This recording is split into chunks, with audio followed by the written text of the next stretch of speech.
Bonjour tout le monde, j'espère que vous allez bien. De mon côté, ça va super bien. Bienvenue de nouveau sur la chaîne d'Alliance Éducation. Chers Canadiens et Canadiennes, chers nouveaux arrivants qui vont au Canada, sachez que l'heure est grave. Les choses sont très sérieuses en ce moment entre le gouvernement du Canada et les États-Unis.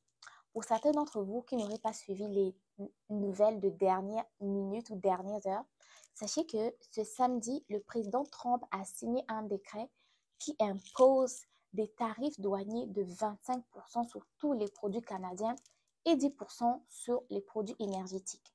Ces tarifs-là vont entrer en vigueur ce 4 février 2025 et je pense que ça va faire très mal.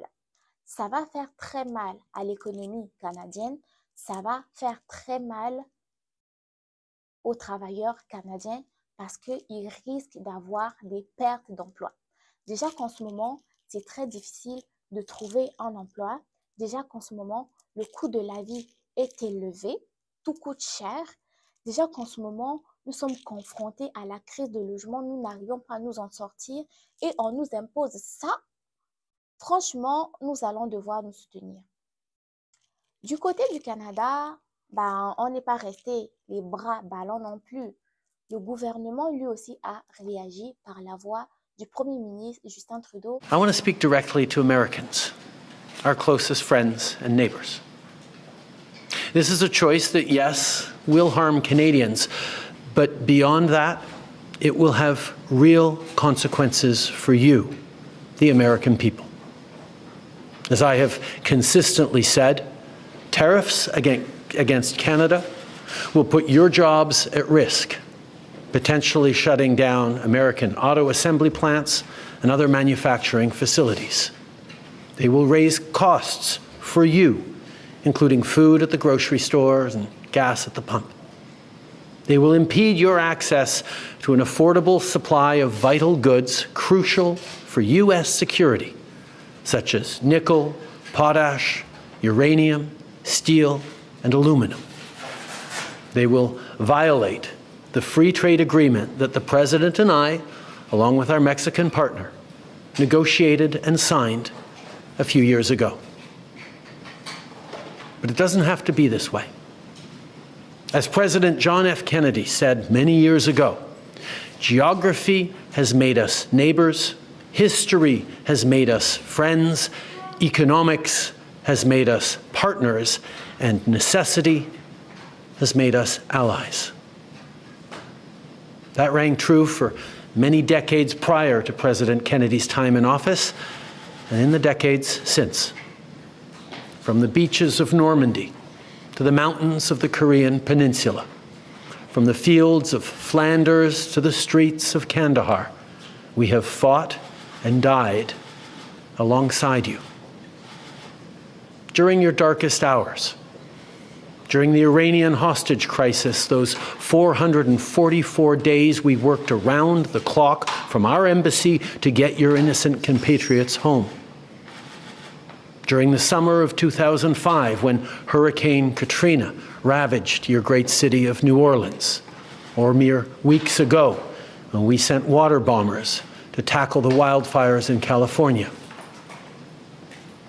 During the day the world stood still, September 11th, 2001, when we provided refuge to stranded passengers and planes, we were always there, standing with you, grieving with you, the American people.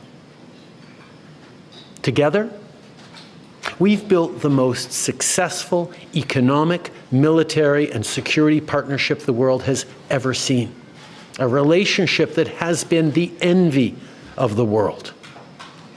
Yes, we've had our differences in the past, but we've always found a way to get past them. As I've said before, if President Trump wants to usher in a new golden age for the United States, the better path is to partner with Canada, not to punish us. Canada has critical minerals, reliable and affordable energy, stable democratic institutions, shared values, and the natural resources you need. Canada has the ingredients necessary to build a booming and secure partnership for the North American economy, and we stand at the ready to work together. Let's take a moment to talk about our shared border. Our border is already safe and secure, but there's always more work to do. Less than 1% of fentanyl, less than 1% of illegal crossings into the United States come from Canada. But hearing concerns from both Canadians and Americans, including the American president himself, we're taking action. We launched a $1.3 billion. A annoncé des contre-tarifs de 25% sur 155 milliards de produits américains. Ces contre-tarifs-là, eux, vont toucher les produits tels que la bière, le vin, le bourbon, les jus de fruits et les électroménagers. Ce sont les différents articles que le Premier ministre a annoncés. Du côté du gouvernement du Québec, malheureusement, c'est une situation qu'on n'a pas souhaitée. Les entreprises du Québec, du Canada, des États-Unis travaillent ensemble depuis longtemps. Les entreprises ont des chaînes d'approvisionnement qui sont intégrées et c'est pour le bénéfice de tout le monde. Les Québécois en profitent, les Canadiens en profitent, les Américains en profitent. Et donc, notre premier choix, depuis les menaces de M. Trump, ça a toujours été d'essayer de trouver une solution et de ne pas avoir de guerre commerciale. Mais aujourd'hui, M. Trump a décidé de nous attaquer. On doit se tenir debout, on doit se battre pour protéger notre économie, pour protéger nos emplois. Et il y a des entreprises, malheureusement, plusieurs entreprises au Québec qui vont être très affectées par ces mesures. Je veux rassurer les Québécois en leur disant qu'on va tout faire pour les protéger. Évidemment, si les tarifs restent en place pendant un certain temps, il va y avoir des pertes d'emploi. On estime au Québec les pertes d'emploi possibles avec ce tarif de 25% à plus de 100 000. On est en train de travailler, bon. Le Premier ministre, lui aussi, a réagi, mais lui, il craint que si ces tarifs douaniers-là perdurent, il pourrait avoir une perte de 100 000 postes. Vous imaginez? 100 000 personnes pourraient perdre leur emploi si ces tarifs-là perdurent.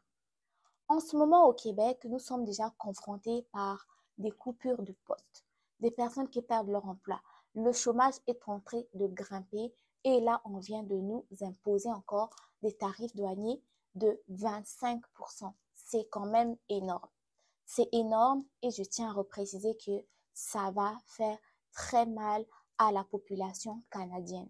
Pour l'heure, il n'est plus question de population québécoise, albertain, ontarien, peu importe quelle province et territoire. En ce moment, nous sommes tous plus que Canadiens. Nous sommes Canadiens plus que jamais. Pour pouvoir contre-attaquer. Our Deputy Prime Minister and current Liberal leadership candidate, Chrystia Freeland. Thanks for being with us today. Great to be with you, Carolyn. It is really an existential moment for Canada, and thank you for reporting on it. Well, you've been vocal about the need for strong and precise responses to President Trump's tariffs. What does that look like in your opinion? Well, we need to be united, strong, and smart. We need to recognize this is a critical moment for our country. We need to recognize that we can get through this and we can win, but we can only do that if we do the right things. OK, pour pouvoir faire reculer ce décret ou le faire effacer, éradiquer, peu importe ce que vous voulez, nous allons devoir se soutenir, encourager de plus en plus les entreprises canadiennes, consommer de plus en plus canadien.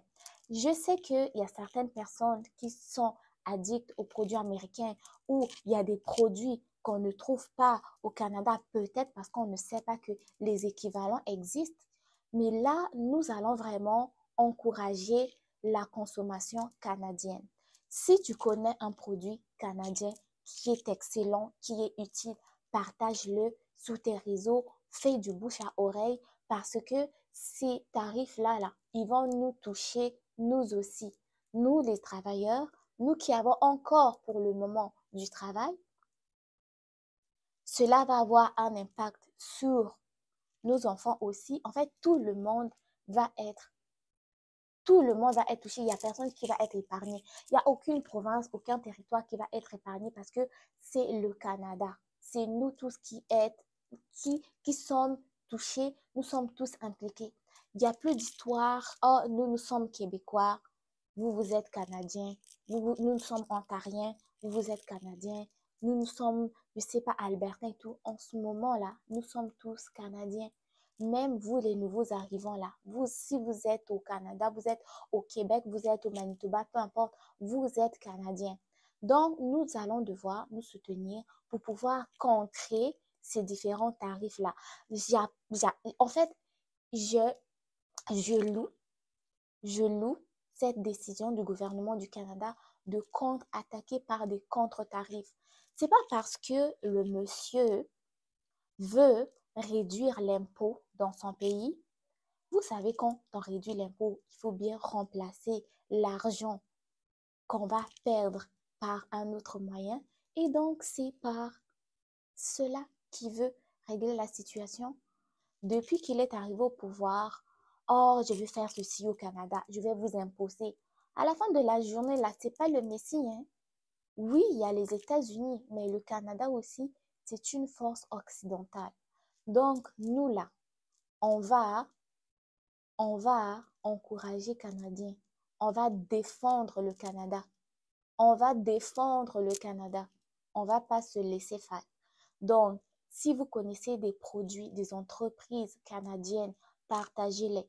Si vous connaissez des équivalents de produits américains, des produits qui sont américains, mais vous connaissez leurs équivalents canadiens, partagez-les parce que si on reste là à ne rien faire, franchement, vous et moi là, on va se retrouver sans emploi. Vous et moi, on n'arrivera pas à tenir en fait, on ne pourra même pas finir les fins du mois parce que le gouvernement du Québec, même lui-même, prévoit que si ces tarifs-là perdurent là, plus de 100 000 personnes risqueraient de perdre leur poste. Et c'est énorme.